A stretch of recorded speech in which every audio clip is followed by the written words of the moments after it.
So now the final part of the thing, which is basically decomposing time data, right? So decomposing time series. Obviously, we know that time series consists of two parts. No, we do not obviously know this. So next up is the idea of decomposing time series data, right? So before we kind of get into what is decomposing, first let's understand what does time series consist of. So time series, yeah.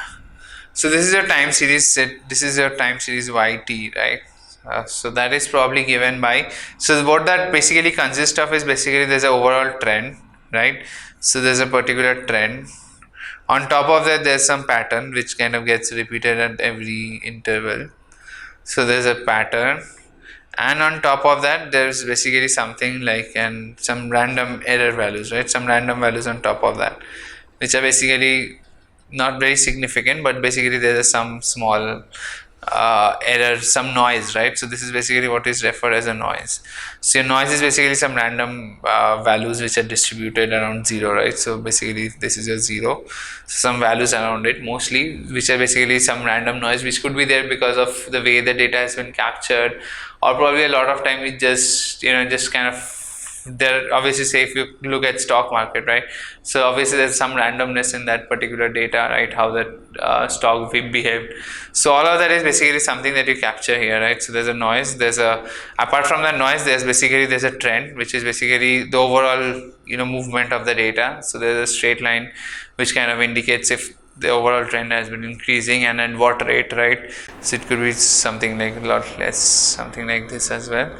So there's a trend, and on top of that trend there's a pattern which kind of gets repeated every month or every year or every 6 months, and then there's some frequency, right? So this is what your time series consists of. And when we talk about decomposing this time series, what we are trying to do is basically decompose into each of these three parts, right? So now before we understand trend, we understand kind of what is a pattern, but what is this error, right? And how do we detect that? So let's start from everything from there. So white noise, right? So I've already talked about this to you. So white noise is basically something which is basically random noise in the data, and that basically, because it's noise, that means if you kind of take mean of all the noises that is there in the data, it would come out to be zero, right? So it's basically some values which is kind of changing with a mean of zero, and all variables have same variance, and each value has a zero correlation with all other values in the series, right? This is the second thing that I've been telling you, right? If it's basically an error, if it's basically a noisy data, that means basically what has happened in the past. For noise, basically that's the thing, right? So its noise is basically something like this, right? So there's the noise is kind of changing randomly across zero, right? So this is a zero, this is the mean line of zero, and on top of that basically there are values which are both above and below zero, and they're kind of happening randomly. There's no particular pattern to it, right? It's not like this zero, they kind of vary in a sinusoidal way around zero. That's not the case, right? So there's nothing like a pattern of that sort. There's just kind of varying randomly. So how do you kind of detect if your time series is a white noise or not? The exact thing that we discussed, right? Lag plots and correlation, right? That's the reason why we discussed lag plots and correlation, right? Lag plots and correlation kind of give you an idea of how how much of your history is kind of representative of your future. And obviously, if you, in case of a correlation, if you're trying to do a white noise, if you take white noise and trying to do an autocorrelation plot of it, obviously you would see that your correlation across t-1, t-2 is not changing at all. It's probably zero for most of the cases. Even if it is not zero, it probably whatever value is significantly higher than or lower than zero value that you would have, that kind of stays almost same, right? Which basically says that you basically what is happened in history is basically not at all related to what is going to happen in future. So that's the other thing. And obviously apart from that, what all other things can you do is basically also check for the mean, right? If your data is basically randomly distributed, then probably the mean of that particular data should come out to be zero, right? Because it's basically randomly distributed around zero. So that's the idea. That kind of also qualitatively, if you kind of want to do that, you can obviously plot a graph like this, and from this you can see that if these are your values and this is your y, right? So this is your plot time graph, right? If you look back, so in the plot time graph you basically see all of these are actually plot time graphs, right? So in the plot time graph, you can basically see that there's particularly no pattern that you can kind of visually see. You can also kind of conclude that your data series that you're dealing with is not actually a time series, but it's probably just random noise. So that's the thing that we kind of know about noises. Noise is basically something that is erroneous, and it could be there because of multiple reasons. It could be there because of how the market is working and all of that, probably because there of how you're measuring the data, there could be error because of that, and all of that there's some obviously randomness that is there in all the data that we look at. So that randomness is basically what we call white noise. And the whole idea of time series analysis, right, I'm talking about time series analysis, not forecasting. The time series analysis, basically your main job is basically to do this: take your time series and kind of decompose into this particular three things. So there's an overall trend, there's a pattern which is repeating, and there's a noise, right? So that's what we are going to do here. So first what you do here is basically generate some, what we're going to do is, now we have basically some pattern that we now we are kind of trying to compose a time series, right? So for that we basically have some basically a pattern that kind of repeats itself. So let's take a sinusoidal graph. Now let's take a cosine graph as well with a different frequency, right? Because that is also pattern, right? So obviously it goes without saying that patterns itself is basically something that kind of it could be consisting of multiples. So this particular pattern may look something like this, right? So something like this, so which in turn can also be consisting of a pattern which looks like, say, this, something like this, plus some other pattern which looks like this, right? So something like that is basically kind of composed of this particular two things, right? So patterns need not be just one kind of pattern, they could be patterns at different frequencies. So when you're trying to do decompose, you're kind of trying to decompose also different patterns that could, different frequencies of patterns that could exist. So what we did was kind of, again recapping it, what we did as of now is basically first take a sinusoidal graph, then we take a cosine graph. This is a sinusoidal graph, then we take a cosine graph. Then what we do with that is basically now we take a trend line, which is basically the overall trend, right? It could basically some slope and intercept to define that, and now we see this, right? So this is a graph that is kind of, you can see that probably from this. So there's a graph that is basically how this graph is basically showing how the trend of the data looks like, and now we are combining all of these plots to kind of get a data which looks something like this, right? So basically this consists of an overall pattern, and then there's been a seasonal pattern that we have kind of captured, and that kind of in turn consists of a cosine and a sinusoidal graph, right? So that's the whole kind of concept of time series, right? Time series is basically there's an overall trend, then there's a pattern, and then there's a noise, right? On top of this, on top of all three of them, we add noise and we kind of get something like this. So time series basically, decomposition is this whole concept where you're kind of decomposing this. So obviously if you look at this thing, you can basically see that you look at this particular graph and you can clearly see that, okay, probably there's a pattern out there, but you kind of not very easily figure that out, right? So obviously you can see that over time the kind of amount of fluctuation, the fluctuation that is happening here, that fluctuation, the range in which it is fluctuating has increased, right? But apart from that, there's a particular pattern that kind of gets repeated. That's what you kind of figure out from this graph, right? So there's a pattern that is there, and that pattern is kind of fluctuating in a higher range as time goes by. So that is exactly what is, and that is basically because we kind of have this particular three kind of different data that we have here, right? So there's an overall pattern, and then there's, so we multiply all three of them. You can multiply, you can add, and whatever you do, basically the idea is that your time series at the end of the day is composed of these three things. They could be additive, they could be multiplicative as well, whatever they could be. But the idea is that your time series, there are three different parts due to it, or four, right? So four, as I have already explained, is basically the trend. There's a seasonality and cyclical, which is probably seasonality is basically a very small level pattern, which is monthly level pattern, and there's a cyclical, which is a say a 5 decade kind of a cycle. And apart from that, you have the irregular remainder, which is basically nothing but your white noise, right? So that is the whole composition of time series. Time series basically is composed of all of these particular things. And when you're trying to break down, so this trend is basically the overall pattern that I've said. Seasonality and cyclical are basically just two different frequencies of patterns, and then the noise. So when we are kind of decomposing your data set, you are going to try and basically decompose into these three parts, right? The trend, which is basically if there's a long-term increase and at what rate of increase there is. There's a seasonality, this is basically if there's a seasonal pattern that is occurring in your data, and the residual, which is nothing but basically the noise that is left after you have fitted the above two things.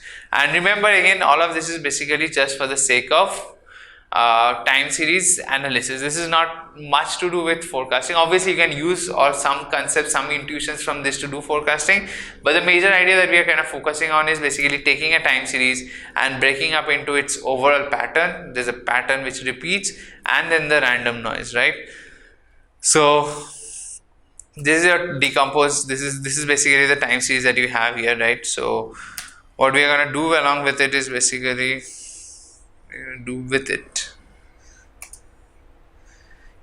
use this particular thing called seasonal decompose, right? So seasonal decompose is this particular function that is implemented in the stats model. Now what does this exactly do is basically something which is very similar to a concept called Fourier transform. So if you look that up, that's something that is available for you to kind of look up and see for yourself. What this basically does is basically takes a time series, which was basically the original Australian time series we had, and then it kind of decomposes that into different parts, right? So obviously you see here there's a trend that has been captured, there's a seasonality that has been captured, and there's a residual. And that residual is not absolutely random. Probably that means that your trend fitting has not been the best. Ideally, if it had been, there's a pattern that you can see here, right? This is not extremely random, which just kind of tells us that there's actually some more pattern that we could have probably been capturing out here, or we can probably capture some more kind of pattern out here, and that should kind of help us. But apart from that kind of a thing, we probably see that we have been able to very nicely decompose our original data. This was our original data, right? You remember this was the one that we started off with, and in fact when we discussed also, we had talked about this. There was this overall trend, which is basically the sales have improved over the years. Apart from that, there was a seasonal pattern, which is basically every year there would be a very spike towards the end of the year, and then it would suddenly stop, right? The spike would kind of suddenly come down, and that's again something that we have been able to capture. And then there's, after you have, that was first thing was your trend, the next thing was your seasonality, and after you've kind of taken out your trend and seasonality, you are left with your residuals, and that's what you're supposed to be random and supposed to be not much of an autocorrelation between them. And that's about time series decomposition and time series analysis. Now the final part of the lecture, which is basically time series validation, which is absolutely same as something that you already know. So the size of the test set should be equal to the forecast horizon required. So basically, if you're trying to predict say what is going to happen 3 months down the line, obviously you should have the kind of data which already is at least more than 3 months in your test period. Also, this other thing which is kind of critical for time series is basically the way you kind of do cross validation. So earlier when we were kind of doing our normal housing price kind of a data set, for cross validation of a train val split, we could basically split it any which way we want to. Now that's something that we cannot do anymore in time series. In case of time series, you have got to, so if you're kind of, this is your, so earlier, so if this is your time series that I said, this is the pattern, repeat and all of that, right? So this is a time series, so this is your y, t, and this is your t, and you have plotted this. So obviously for time series cross validation, you cannot just use this randomly. Earlier what you do is basically take this entire data, this data is basically y and this t, and then we kind of do random splitting of them into train and test, right? We cannot do that anymore here. In this particular case, we have to basically split it any date which is basically less than say t equals to 70, That is basically your test data set. So this is your train, and everything after t equals to 70 is your test or val or whatever you call it. So that's the idea. That is kind of again something that is very different about time series as compared to housing, because obviously there's no point of you dividing this whole data set into randomly into this part goes to train, this is this next point into test, because that's the whole concept of time series was that, right? If you're going to look at the entire history that is available and predict the future. Now obviously if you suddenly take out some of those points from the history and say that those are part of my validation set, you cannot use them in train, right? So that's something that is going to mess up your evaluation and model building. So that's something that you should kind of keep always in mind while doing cross validation. You cannot anymore you cannot anymore do all of those random splitting. But apart from that, rest of the things that are exactly going to remain. Say if you're trying to do if you're trying to do classic regression kind of task, you have your same errors, which are basically mean square error and mean absolute error, and all of this obviously as kind of is important while doing housing prediction also, is that your errors are scale dependent. So if you don't want to have a scale dependent errors, then you kind of take something like a relative error, right? So your scale independent error is basically given by what is your error given divided by the price, right? So divided by the y value. So that is something that is scale independent. So that's something that you can, these are all things that you can still do in housing, right?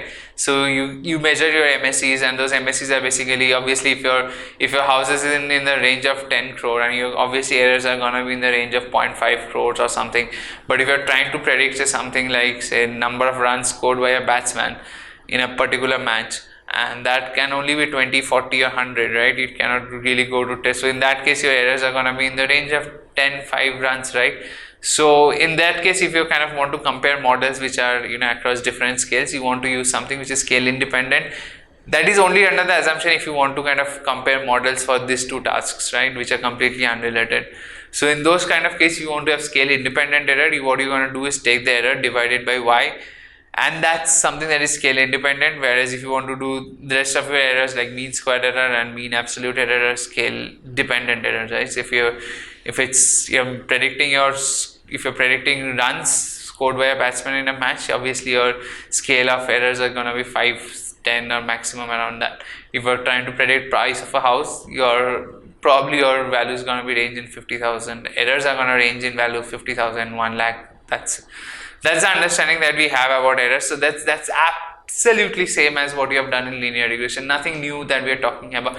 Only thing, remember, that I have already mentioned in the last slide is basically the fact that you cannot anymore basically just take random chain test split in case of time series data. You have to kind of split before a data is trained and everything after that data is validation. So that's about it. That's all that we have got for time series in this particular session for you. So again, kind of recapping everything that we have done for the lecture today. First is basically understanding what is time series. It's basically nothing but y values or x values or whatever values recorded in an order of sequence, right? And then what we did was basically how do we plot those things. We basically looked at a couple of plots. Some of the box plot time graph, right? So whatever that was basically was where you have y and then you have the t and you plot them. And then something after that was basically where we tried to look at the seasonal patterns of y across different months, and then we used a stacked line chart for that. We used a box plot for that. After that, we basically went into the part of lag plots. Lag plots are nothing but plot of y with yt minus 1, yt with yt minus 2, right? And then we did an autocorrelation plot, which is nothing but basically the correlation on each of these lag plots plotted across along with the lags, right? And after that, we kind of tried decomposing a data with time series. We understood that time series is nothing but composed of 3-4 major things. One is basically the overall trend. Then there's a pattern which could be at different frequencies. Pattern could be at cyclic, at a weekly frequency. It could be monthly. It could be yearly. It could be 5-yearly. Whatever it is. So there's a overall trend. There's a pattern, and there's a noise. And we figure out one function which is basically using Fourier transform to kind of decompose the data into different patterns. And that's about it. And then we talked about cross validation. Everything is else same as everything else is same as what you know about linear regression. The only thing that kind of changes is the fact that you cannot anymore do random train test split. You have got to take a date. Everything before that is train, everything after that is val. That's it. Thanks a lot, guys. Log on to GreyAtom's learning platform to unlock more free content. Subscribe to our channel and hit the bell icon for regular updates.